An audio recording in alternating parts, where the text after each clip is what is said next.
बिस्मिल्लाहिर्रहमानिर्रहीम। अस्सलाम वालेकुम। मैं हूं रज़ा मेकन, आप देख रहे हैं IR के न्यूज़। आइए जानते हैं कुछ अहम अपडेट सदीक जान साहब से। 23 दिसंबर की तारीख बहुत इंपॉर्टेंट हो गई है। अहमियत उसकी इसलिए है कि 23 दिसंबर को इमरान खान साहब के हवाले से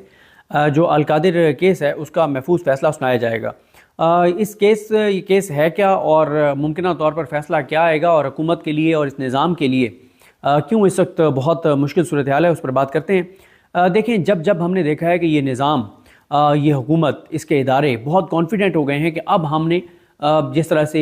याहिया अफरीदी साहब को लगाकर सुप्रीम कोर्ट को फतह कर लिया है और पूरी पाकिस्तान की अदालतें अब हमने अपने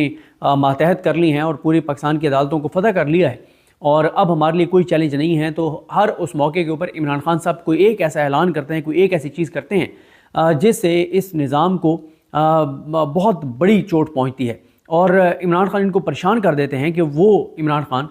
जो 500 दिनों से ज़्यादा हो गए हैं कि वो जेल में है, जिसके साथ कौन सी ऐसी अजियत है और तकलीफ़ है जो उसको नहीं दी गई, किस तरह से उसको ज़हनी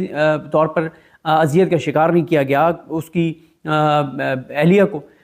एक झूठे केसेस में उनको तकरीबन 1 साल कैद रखा गया, इमरान खान साहब की बहनों को गिरफ्तार किया गया, उनकी पार्टी को तोड़ा गया, उनके वर्कर्स के साथ जो कुछ किया गया और अभी भी जो कुछ किया जा रहा है, वो सारी चीज़ें करके भी वो शख्स नहीं टूटा और वो ऐसी चीज़ करता है जिससे इनको लगता है कि यार हमारी तो सारी मेहनत पर पानी फिर गए। अब देखें, ये बहुत खुश थे 26 नवंबर के बाद कि हमने ताकत से पुरअमन जद्दोजहद को भी कुचल दिया है। अदलिया ने कुछ नहीं किया इसके ऊपर, ना याहिया अफरीदी साहब ने कुछ किया है, ना अमीनुद्दीन खान साहब ने कुछ किया है, ना इस्लामाबाद हाई कोर्ट से कुछ हुआ है, बल्कि इस्लामाबाद हाई कोर्ट के तो chief justice Islamabad high court Aamir Farooq साहब का जो ऑर्डर था उसको मोहसिन नकवी ने अपने हक़ में इस्तेमाल किया। और मेरी इत्तला ये है कि दुनिया भर के जो सफ़ीर हैं जो हुकूमत पाकिस्तान ने उनको कुछ चीज़ें फ़राहम की हैं, उसमें जो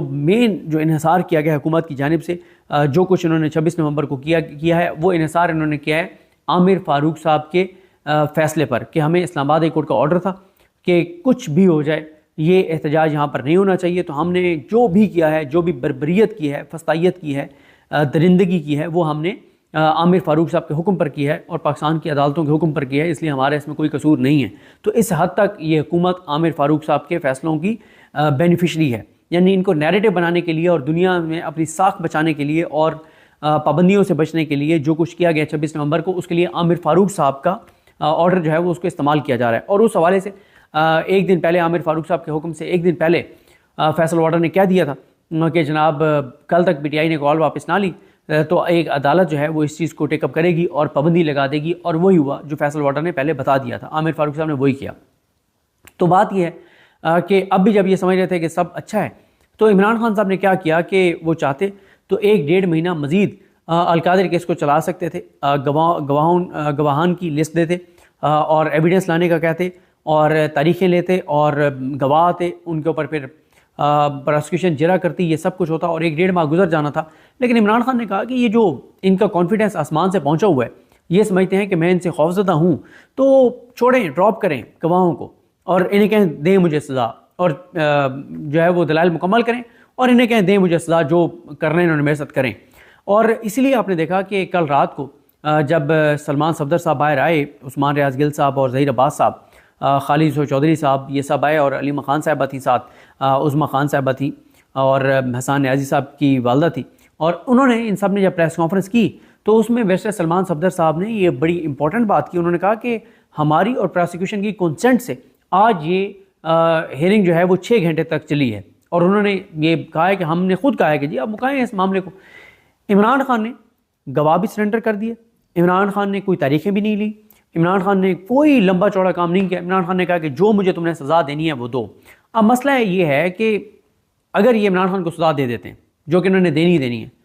तो इससे कौन से ऐसा तीर चल जाएगा, कौन सी ऐसी तोप चल जाएगी जो पहले उन्होंने नहीं चलाई। ये तो वो सारी चीज़ें हैं जो काउंटर प्रोडक्टिव साबित हुई हैं। अब देखें ना कि ये रजीम चेंज के बाद जो इमरान खान के ऊपर 5 मेन केसेस बनाए गए, ये उसकी आखिरी विकेट है, ये उसका आखिरी केस है। मसलन सबसे पहले जज हुमायूं दिलावर वाला वो तोशाखाना फौजदारी केस था, उसमें इमरान खान साहब की सज़ा मुअत्तल हो चुकी है। फिर इमरान खान साहब की साइफ़र केस में गिरफ्तारी डाली गई, साइफ़र केस में इमरान खान बाइज़्ज़त बरी हो चुके हैं और आमिर फ़ारूक साहब को बरी करना पड़ा है, इतना वो बोगस केस था। फिर इमरान खान साहब पर इद्दत केस जैसा घटिया केस बनाया गया इमरान खान साहब पर और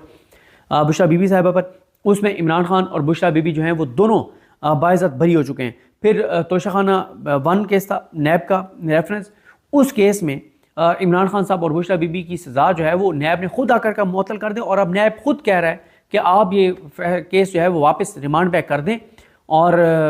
ये केस इसमें फेयर ट्रायल के तकाजे पूरे नहीं किए गए। खुद प्रोसिक्यूशन, खुद नैब, खुद रियासत, खुद हुकूमत, खुद निज़ाम ये बात मान रहा है। तो बात यह है कि आपने इमरान खान को जितने झूठे केसेस में सजाएं दी, उससे तो इमरान खान की पॉपुलैरिटी बढ़ी है। अब भी अगर आप इमरान खान को सजा सुनाते हैं तो क्या होगा, पूरी दुनिया में एक बार फिर, पूरी दुनिया के मीडिया में एक बार फिर खबरें लगेगी कि इमरान खान को एक और केस में कन्विक्ट कर दिया है, और पूरी दुनिया के मीडिया को पता है, पूरी दुनिया को पता है, पूरे पाकिस्तान को पता है कि इमरान खान साहब जो हैं वो उनको झूठे केस में सजा सुनाई गई है। यानी फ़ायदा क्या होगा, सिर्फ ये कि 1 महीना और इस केस में जेल में रख लेंगे। वो तो किसी भी केस में आप रख सकते हैं, इसमें अगर आप सज़ा दे भी देंगे तो क्या होगा, 1 महीने के अंदर अंदर ये सज़ा मुअत्तल हो जाएगी, ज़मानत पर रिहा करने का हुक्म आ जाएगा इस्लामाबाद कोर्ट से इमरान खान साहब का। तो फिर होगा क्या, या इस केस में कन्विक्ट करने से क्या आप ये नैरेटिव बना लेंगे कि इमरान खान ने कोई करप्शन किया है? भाई आप नहीं बना सकते ये इमरान खान के खिलाफ नैरेटिव। आप इसलिए नहीं बना सकते कि ये वो केस है अलकादिर केस, जिसमें ये कल अलीमा खान साहब ने बिल्कुल दुरुस्त कहा कि कितनी शर्मिंदगी की बात है कि कहा यह जा रहा है कि अगर कोई वज़ीर आज़म अलकादिर यूनिवर्सिटी बनाएगा, अगर कोई ऐसा ट्रस्ट बनाएगा जहाँ पे सीरत नबी सल्लल्लाहु अलैहि वसल्लम की तालीम दी जाएगी, जहाँ पे नबी करीम सल्लल्लाहु अलैहि वसल्लम के हवाले से पढ़ाया जाएगा, जहाँ पे जो है वो फ्री एजुकेशन होगी, जहाँ पे ऐसी चीज़ें पढ़ाई जाएंगी जो दीनी चीज़ें हैं और वो एक आला मेयार के ऊपर पढ़ाई जाएंगी, तो उसके ऊपर तो वज़ीर आज़म के ऊपर बनेगा केस कि तुम्हारी जुर्रत कैसे हुई। देखिए ये बड़ा मसला है, क्यों नहीं ये 3 करोड़ बच्चे जो स्कूल से बाहर हैं, क्या 1 साल 1.5 साल 2 साल की इमरजेंसी नाफिज करके और इनको नहीं लाया जा सकता? लाया जा सकता है, लेकिन मसला ये है कि अभी भी आप देख लें कि चलें इमरान खान तो जब थे उनके लिए तो और बेतहाशा चैलेंजेस भी थे, फिर एक कोविड भी दरमियान में आ गया, बड़ा अरसा रहा, उनको भी अपने दौर में इसमें करना चाहिए था, उनकी भी नाकामी है। लेकिन अब तो ये जिस तरह से तालीम को तबाह और बर्बाद कर रहे हैं, जिस तरह से ये सब कुछ कर रहे हैं, ये तो तयशुदा मनसूबे के तहत है कि जितनी जहालत रहेगी इनको लगता है, जितनी इन्हें लगता है कि कोई तालीमी इदारों में नहीं जाएगा और उनको शऊर नहीं आएगा,